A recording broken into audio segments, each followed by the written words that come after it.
My boss made me train my replacement, who turned out to be his nephew. So I trained him too well, and now they both are unemployed too.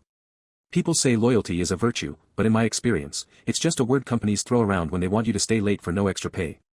I was 25 when I landed the job at Northline.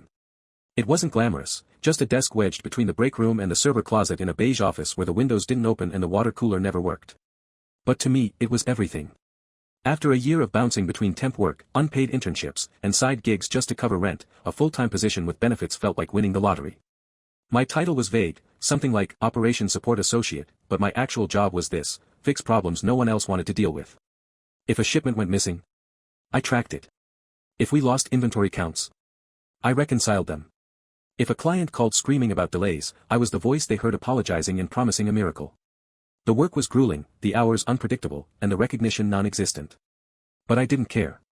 I grew up in a house where you earned what you got and said thank you for the chance. My dad worked nights as a security guard, and my mom cleaned houses during the day.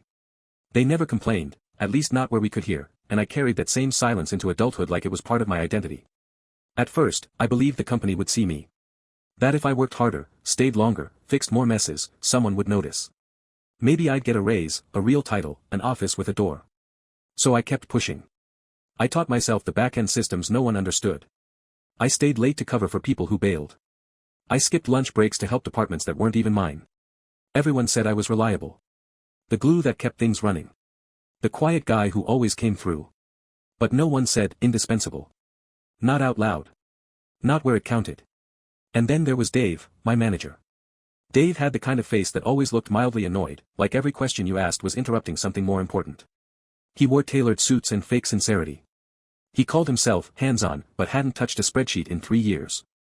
His job, apparently, was to walk into meetings, drop buzzwords like synergy and scalability, and then disappear while I cleaned up the mess. He never thanked me. Never really acknowledged I existed unless something went wrong. But I put up with it. Because I thought, maybe, if I was patient enough, I'd earn my spot. 6 years. That's how long I spent trying to earn it. And it was on an ordinary Tuesday, with lukewarm coffee in my hand and another client issue on my screen, that I found out what that loyalty really bought me. I didn't have a fancy degree. No MBA, no Ivy League badge. Just a quiet work ethic and the ability to fix things without complaining. The people who started around the same time as me, most of them had moved on. Better jobs, higher pay, new cities. I stayed. Because deep down, I kept thinking, I'll be rewarded. Dave will see what I've done. The company will realize who's really keeping the wheels turning. That morning felt like any other. I got in early, like always. The only sound in the office was the buzzing of the fluorescent lights and the slow whir of the copier. I booted up my terminal, sipped my third-rate coffee, and started untangling a shipping mess from over the weekend. 40 pallets had been rerouted to the wrong distribution center, and no one had caught it except me. I spent 2 hours on the phone smoothing it out. Called vendors. Issued emergency reroutes. Covered Dave's ass again. He was the one who'd signed off on the original routing. At 9:45 a.m. he pinged me on Slack. Hey, got a minute? Come by my office. That was unusual. Dave didn't summon people. He issued drive-by commands or forwarded problems like hot potatoes. When I stepped into his office, he didn't even look up at first. Just waved a hand toward the guest chair like I was a regular appointment. Morning, I said. He nodded, still typing. Yeah. So, quick update on some organizational shifts. He said that word, shifts, like it was a change in the weather, not the floor dropping out from under someone's feet. We're doing a little internal realignment, he said. You've been great holding things down, and upper management's been watching. Good stuff. I waited. That was a compliment, but it felt like a setup. You're going to be stepping into more of a supportive role, he continued, like it was a promotion. Still involved, obviously. But you'll be focusing more on transition work. Transition? I didn't even know what that meant. My heart started beating faster. Dave finally looked up, and that's when I realized, he wasn't nervous. He wasn't bracing for backlash. This was rehearsed. Routine. Transition to who? I asked. He smiled, like we were in on some joke together. That's what I wanted to talk to you about. Meet Tyler. The door behind me opened. I turned, expecting some seasoned transfer or maybe a guy from HQ.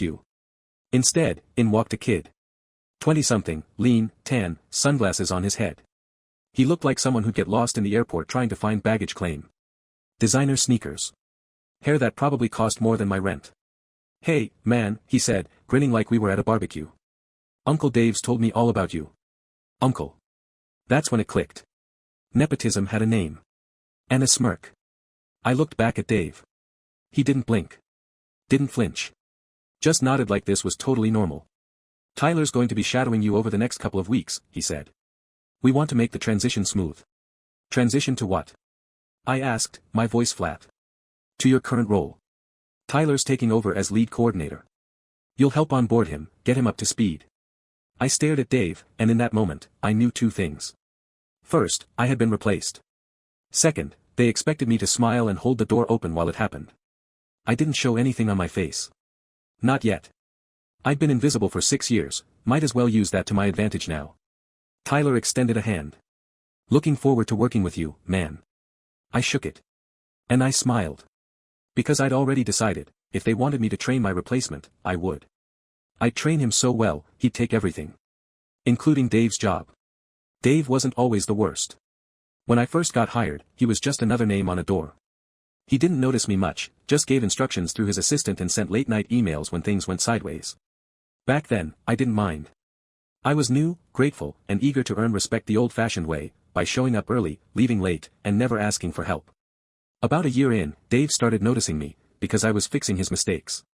The first time was a minor disaster. He approved a bulk shipment with the wrong SKU codes, which meant $40,000 of product got sent to a facility that didn't even exist anymore. I stayed up until 2 a.m., coordinating reroutes with truckers, pleading with warehouse supervisors, and somehow got it fixed without the client ever knowing. Dave thanked me in the weirdest way possible. He strolled into the office the next day and said, "Glad you're on top of things. That kind of cleanup earns trust, you know." He used that word, trust. Over time, I became his go-to. He stopped double-checking vendor contracts because you always read the fine print. He didn't attend logistics meetings because you'll flag anything I need to know. I was the one doing the work. Dave was the one getting copied on the praise. Once, I caught a small accounting inconsistency that would have cost us a 6-figure penalty. Dave didn't even look surprised when I brought it to him. Just said, "That's why I keep you around," and walked off with his coffee like I was some loyal pet. Whenever the higher-ups visited, he never mentioned my name. I'd prep all the reports, polish the presentations, print the slides, and then watch Dave present them like he wrote every word himself. Once, I overheard him tell one of the execs, "I've got a tight grip on ops. Don't even have to think about it anymore." He didn't. Because I did all the thinking for him. And he knew I'd never make noise. I wasn't the squeaky wheel. I didn't brag, didn't gossip, didn't play politics. Dave used that against me every day. He even asked me once to train a new hire, just some kid from a partner company, and after I spent 2 weeks showing the guy the ropes, Dave ended up promoting him instead of me. Said he had a sharper instinct for leadership. The kid spent 6 months getting coffee and then quit to travel Thailand. Still, I stayed. Maybe out of inertia. Maybe because I kept hoping if I fixed just one more mess, just saved one more account, someone would finally say, "We see you. You matter." But now I was looking at Dave's smug face, listening to him tell me, with a straight voice, that his nephew, who probably couldn't tell a forklift from a fax machine, would be taking over the job I'd spent years building from scratch. That's when all the little betrayals added up into something sharp. Something final. He didn't just replace me. He erased me. And that was the moment I stopped being invisible, and started planning. I started the next morning like it was any other day. Coffee in hand, spreadsheets open, calm face. If anyone noticed the way my jaw tightened whenever Dave walked by, they didn't say anything. And Tyler? He was all sunshine and confidence. He showed up 15 minutes late, holding an energy drink and wearing a hoodie that cost more than my entire wardrobe. "Sorry, bro," he said with a laugh. "Crazy night. Let's get to it." I nodded like it was no big deal and gestured to the extra chair I'd pulled over. My desk wasn't built for two, but that was part of the plan: keep him close, keep him talking, and let him think I was the best friend he never had. Day one was simple. I gave him the overview, explained our vendors, our schedule flow, the basics of how orders were tracked. Tyler scribbled notes in a brand new leather-bound journal and nodded like a college kid who just discovered caffeine and ambition in the same day. What he didn't notice were the parts one didn't explain. Things like contract clause loopholes. The unofficial back channels we used to negotiate faster shipping. The tricks I'd learned after years of putting out fires Dave started. Instead, I gave Tyler just enough to feel powerful, and then I started slipping in suggestions. "You know, you could probably simplify this with a custom template. Here, let me show you how to create one." I built it for him. Let him put his name on it. Praised his efficiency. "You've got a good instinct for this," I told him on day 3. That one line. It made his whole week. He started strutting around like he owned the place. Wore ties instead of hoodies. Offered unsolicited advice in meetings. Called himself a process guy to the other coordinators. Meanwhile, I fed him exactly what I wanted him to know, and nothing more. I showed him how to handle high-profile vendor calls, then stepped out right before the most complex one. He botched it, of course. But instead of correcting him, I jumped in at the end, smoothed things over, and told him, no worries, it's a learning curve. He thanked me like I was his mentor. Every misstep he made was a thread I quietly added to my growing net. But the real setup came 2 weeks in, when I told him we should split the workload to speed things up. It sounded generous. Collaborative. In reality, I was shifting responsibility onto him, quietly, carefully. He started replying to internal threads. He sent status updates directly to vendors. He logged into systems that Dave had barely touched in years. I watched it all unfold. Documented every message. Let Tyler dig the hole, one confident email at a time. Then, during one particularly slow afternoon, I forwarded him a mistaken thread. A confidential performance review chain. One that included Dave's recent blunders and subtle hints from corporate about possible role consolidation. Tyler couldn't resist. He responded to the thread with that same overconfidence he wore like cologne, happy to assist in reviewing department processes.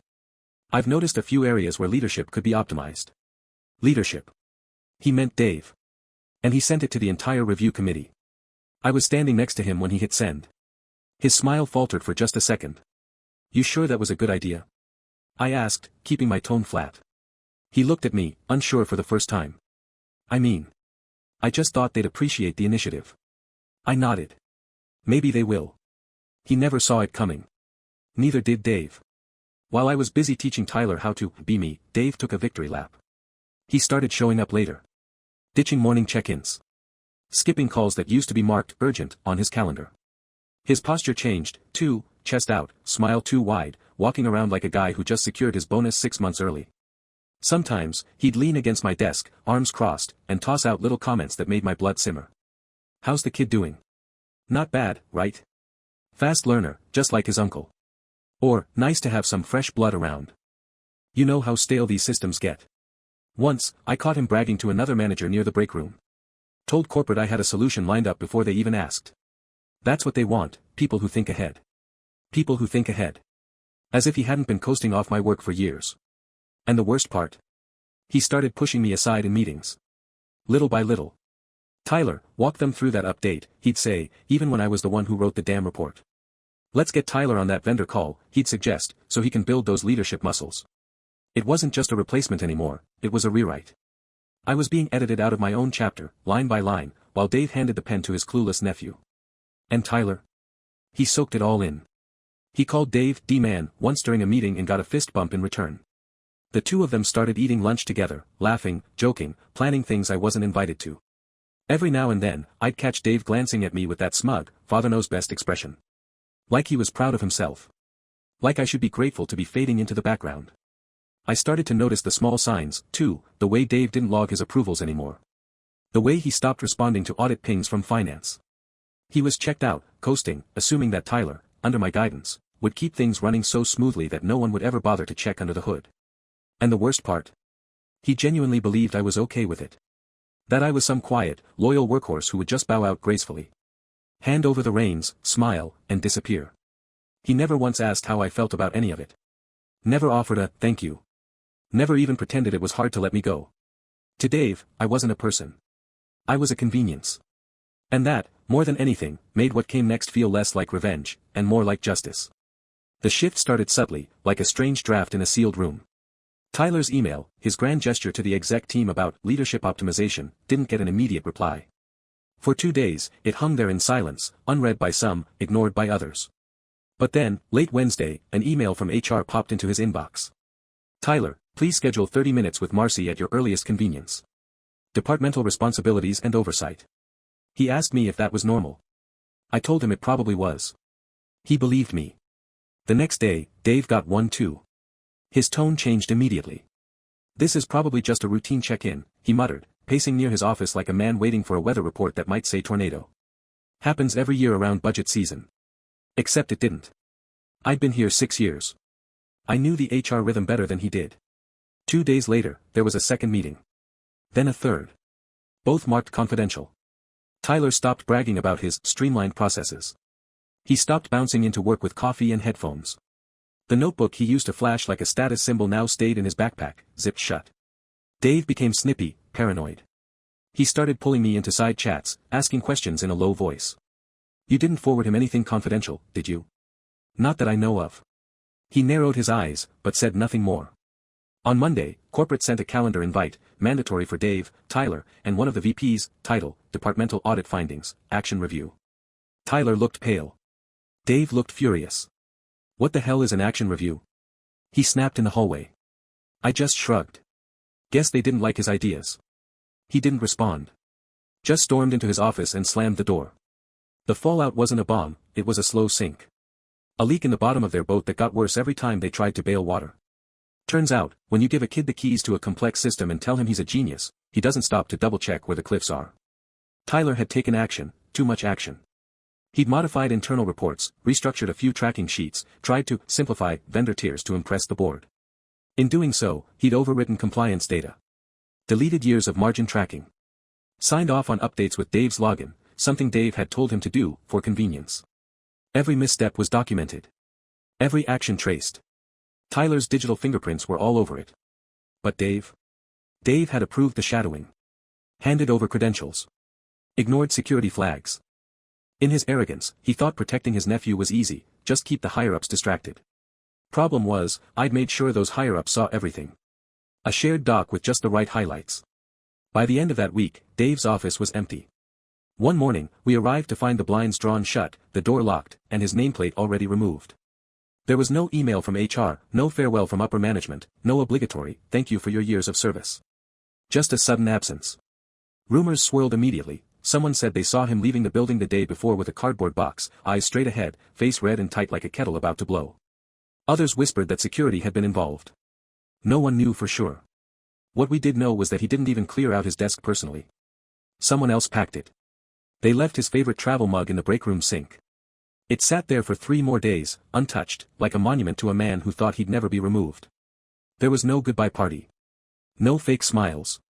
No HR-crafted, stepping into new opportunities, memo. Just silence. And in an office that had grown used to his loud footsteps and louder ego, that silence was deafening. Tyler lasted another 4 days. At first, he tried to act like nothing had happened. He showed up a little earlier, sat straighter in meetings, avoided eye contact but still carried that twitchy confidence. But the cracks were showing. His emails slowed. His answers grew vague.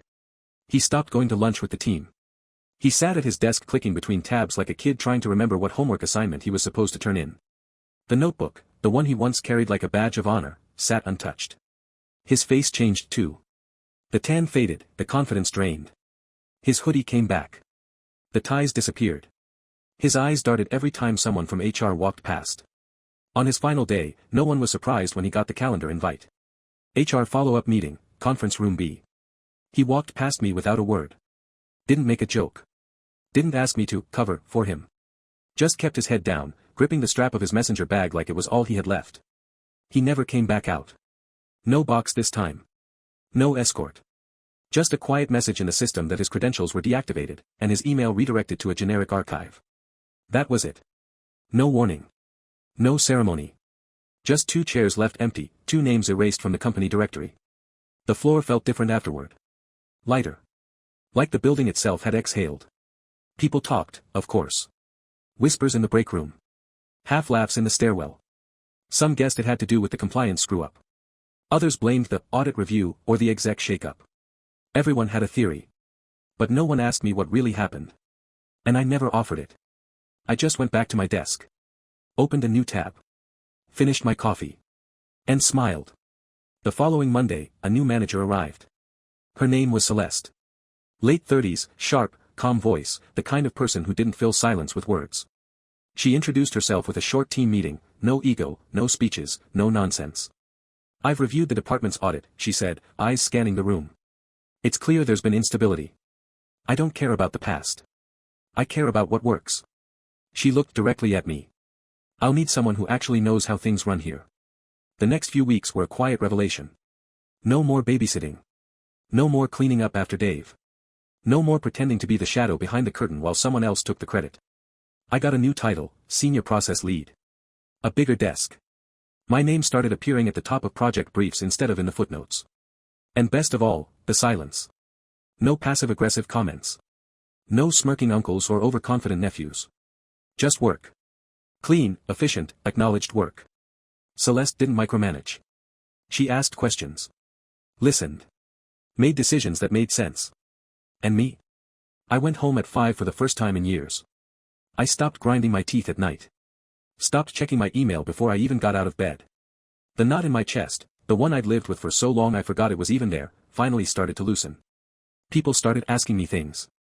Not out of desperation, but because they actually wanted my input.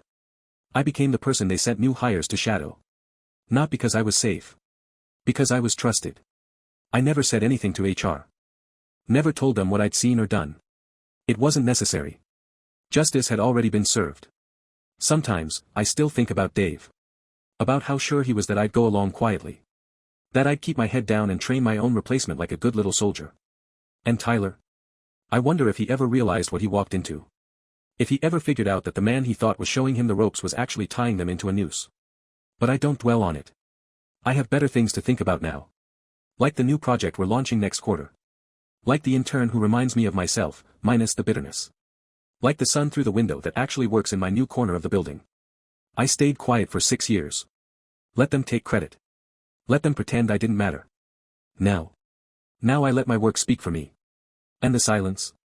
This time, it's mine. If you enjoyed this story, don't forget to hit that like button, it helps more than you know.